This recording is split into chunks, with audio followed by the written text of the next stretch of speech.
दोस्तों आज की इस वीडियो में हम आपको ऐसी कमाल की चीजें फैक्ट्री में बनते हुए दिखाएंगे जो आपने पहले कभी नहीं देखी होंगी।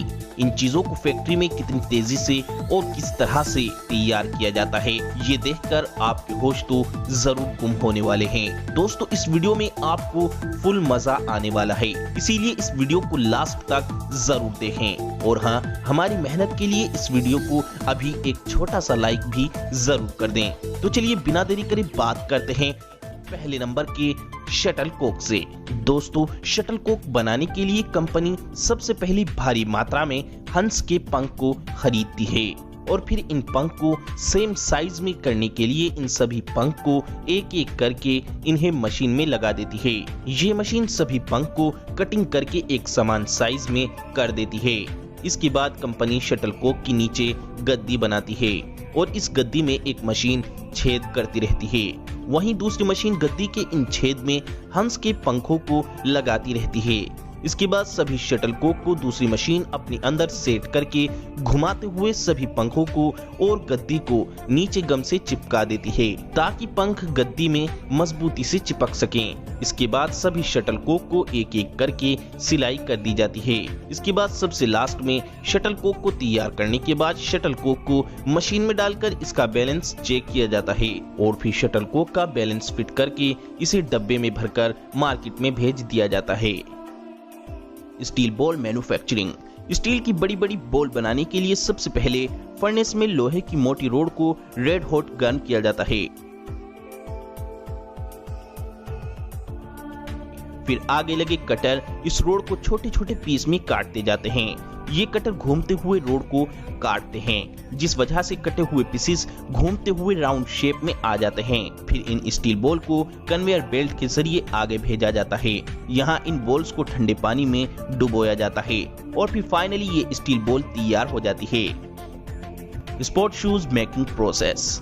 दोस्तों स्पोर्ट शूज बनाने के लिए कंपनी द्वारा सबसे पहले शूज के ऊपर का जो कपड़े का कवर होता है उसे सिलाई मशीन से सीकर बनाया जाता है और साथ ही उसके ऊपर जो डिजाइन करना होता है वो भी सी दिया जाता है या चिपका दिया जाता है।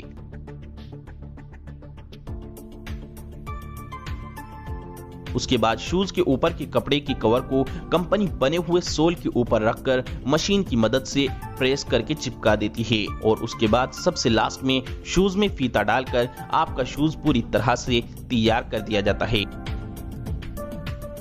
Marbles making machine. दोस्तों मार्बल्स कांच की छोटी छोटी गोलियों को बोलते हैं जिन्हें हम कंचे भी कहते हैं। इन कंचों को बनाने के लिए सबसे पहले फैक्ट्री पुरानी कांच को खरीदकर उसे मशीन में डालकर चूरा बना लेती है। कांच का चूरा बनाने के बाद इस कांच को बड़े बड़े रिएक्टर में उबालकर पिघलाया जाता है। कांच के पिघलने के बाद कांच के लिक्विड को मशीन छोटी छोटी बूंद के रूप में टपकाती है और ये बूंद घूमते हुए रोलर के ऊपर गिरकर गोल शेप में आ जाती है। गोल शेप में आने के बाद ये रोलर पर से लुढ़क कर ठंडे होकर कांच की गोली का पूरा रूप लेकर तैयार हो जाती है। इन्हीं कांच की गोलियों को हम मार्बल्स या कंचे बोलते हैं। दोस्तों किस किस ने बचपन में कंचे खेले हैं हमें कमेंट बॉक्स में जरूर बताएं। Leather ball making. दोस्तों लेदर की बॉल बनाने के लिए सबसे पहले लेदर की बड़ी शीट से लेदर के छोटे छोटे टुकड़े काट लिए जाते हैं। इसके बाद इन टुकड़ों को सिलाई करके सिया जाता है और लेदर के टुकड़ों को सीने के बाद इसे मशीन में रखकर गोल कर लिया जाता है। फिर इस टुकड़ों को रंगा जाता है। रंगने के बाद इस टुकड़े की खराब साइड को मशीन से काट दिया जाता है, जिससे लेदर की गेंद के ऊपर के गोल टुकड़े तैयार हो जाते हैं और फिर इन टुकड़ों की मशीन से सिलाई की जाती है। इसके बाद लेदर के दोनों साइड के टुकड़ों को एक फ्रेम में रखकर इसमें गम डालकर इनके अंदर गोल पत्थर नुमा गेंद डालकर इस फ्रेम को बंद कर देते हैं। ऐसे लेदर के दोनों टुकड़े गोल पत्थर की गेंदों पर अच्छे से चिपक जाते हैं और फिर सबसे लास्ट में लेदर की गेंद को बीच से सी दिया जाता है। इसके बाद गेंद की सिलाई पर प्रेशर डालकर गेंद को बिल्कुल गोल कर दिया जाता है और सबसे लास्ट में कंपनी इन गेंदों पर अपनी मोहर लगाकर इसे मार्केट में सप्लाई कर देती है। Tennis ball making machine. ये मशीन जो आप देख रहे हैं ये बड़ी ही कमाल की मशीन है। टेनिस बॉल बनाने के लिए सबसे पहले इस मशीन में रबर का मटेरियल डाल दिया जाता है जिससे वे मटेरियल एक पेस्ट की तरह बन जाता है और फिर इस पेस्ट को छोटे छोटे टुकड़ों में काट दिया जाता है और फिर इन टुकड़ों को आधी बॉल की फ्रेम में डाल दिया जाता है और फिर इन टुकड़ों पर प्रेशर डालकर रबड़ की आधी गेंद का टुकड़ा तैयार कर लिया जाता है। बाद में इन टुकड़ों पर पॉलिश करके इनके एजेस यानी किनारों को सीधा कर लिया जाता है और फिर बाद में रबर के दो टुकड़ों पर हाइड्रोलिक प्रेशर डालकर गम की मदद से चिपका दिया जाता है और फिर लास्ट में इन रबर की गेंदों पर ग्रीन और व्हाइट कपड़े की कोटिंग की जाती है। ऐसे आपकी टेनिस की गेंद तैयार हो जाती है। लास्ट में इन गेंदों को डब्बे में पैक करके मार्केट में भेज दिया जाता है।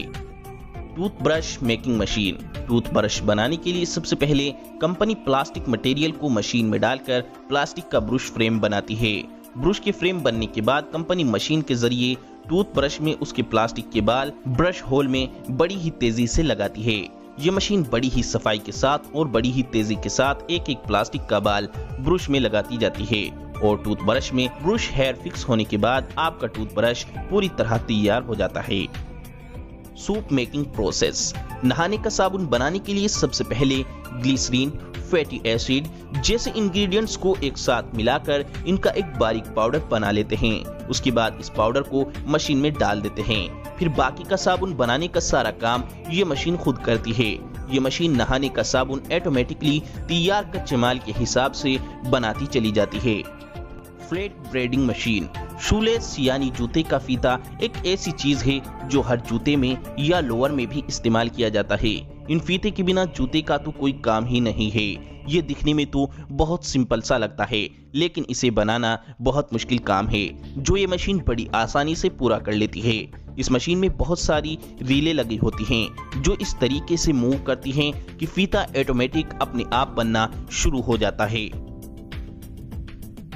LPG cylinder manufacturing. ये जो मशीन आप देख रहे हैं ये मशीन सिलेंडर बनाने का काम करती है। सिलेंडर बनाने के लिए सबसे पहले लोहे की एक चादर को काटकर उसे मशीन द्वारा आधे गोल कैप्सूल की शेप दे दी जाती है।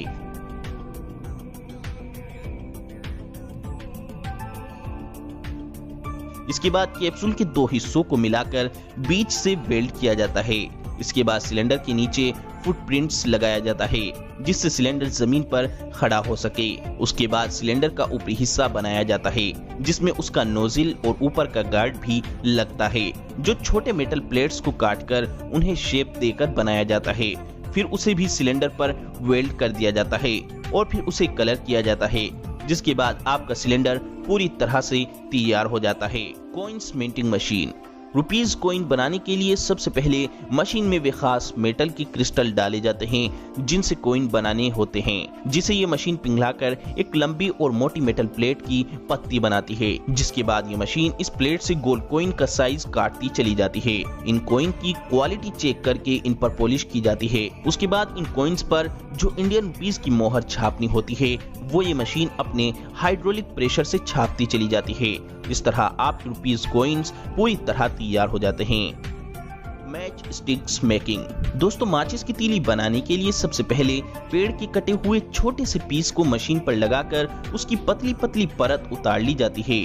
फिर लकड़ी की इस पतली सी परत के टुकड़ों को तिल्ली के छोटे छोटे साइज में काटकर माचिस की तीली बना ली जाती है। इसके बाद मसाले का एक पेस्ट बनाकर सांचे में लगी हजारों तीली को मसाले के पेस्ट में डुबो दिया जाता है।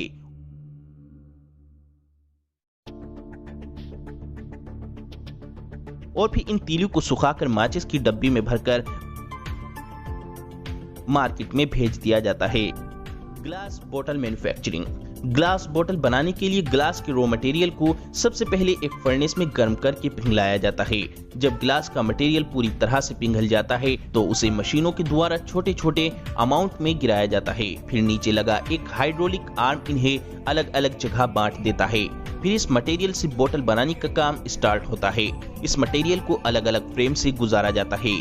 इस लंबी प्रोसेस से गुजरने के बाद फाइनली आखिर में आपकी बोतल तैयार हो जाती है और फिर इनकी टेस्टिंग के बाद इन्हें आगे भेज दिया जाता है। Candle making machine. दोस्तों कैंडल या मोमबत्ती बनाने के लिए कैंडल मशीन में पहले से पिघले हुए मोम को डाल देते हैं जिससे पिघला हुआ मोम मशीन के खांचों में भर जाता है।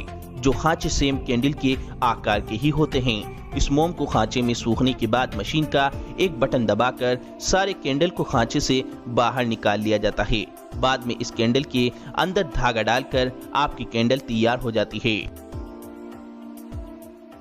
Tyre making machine. दोस्तों ये मशीन बड़े, मोटे और हेवी टायर बनाने का काम करती है। सबसे पहले इस मशीन में रबर और केमिकल की चीजों को अच्छे से मिक्स किया जाता है। उसके बाद उस रबर को रोलर पर चढ़ाकर रबर को मोड़कर टायर की शेप में मोड़ा जाता है। उसके बाद उस ट्यूब रबर पर एक मोटे रबर की परत या लेयर भी चढ़ाई जाती है। फिर सबसे आखिर में उसे एक बड़े मोल्ड पर रखा जाता है और उसे जोर से दबाकर प्रेस कर दिया जाता है, जिससे आपके बड़े वाहन का टायर पूरी तरह तैयार हो जाता है। दोस्तों हमने ये वीडियो बहुत ही कड़ी मेहनत कर बनाई है, इसीलिए हमें हमारी मेहनत का फल इस वीडियो को लाइक और शेयर करके जरूर दें और साथ ही इससे भी अच्छी वीडियो देखने के लिए इस चैनल को सब्सक्राइब करके घंटी को भी जरूर दबाएं।